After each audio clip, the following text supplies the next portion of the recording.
वालेकुम बच्चों, आज हम आपको ये पढ़ाने जा रहे हैं। ये आपकी उर्दू की किताब है, उर्दू पहला कदम, उर्दू कायदा बराए प्रैप। इसको खोलते हैं सफ़ा नंबर 20 पे। आज है ये ऊपर आपने जमात का काम लिखना है, यहाँ तारीख, और फिर इसकी पढ़ाई शुरू करनी है। सबसे पहले ये को अलिफ से मिलाया गया है। ये अलिफ या, ये वाव यो, ये छोटी ई और ये बड़ी है ये। ठीक है। और ये में एक तस्वीर बनी हुई है और नीचे क्या लिखा हुआ है, ये अलिफ या लाम, ये ला, या ला बेलिबा रे छोटी ये ली, बारी याला बारी।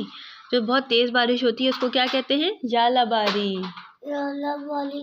याला बारी जब बहुत ज़्यादा बारिश हो रही होती है और बहुत ज़्यादा तेज़ तूफानी बारिश जिसे कहते हैं ना, तो उसको हम कहते हैं याला बारी।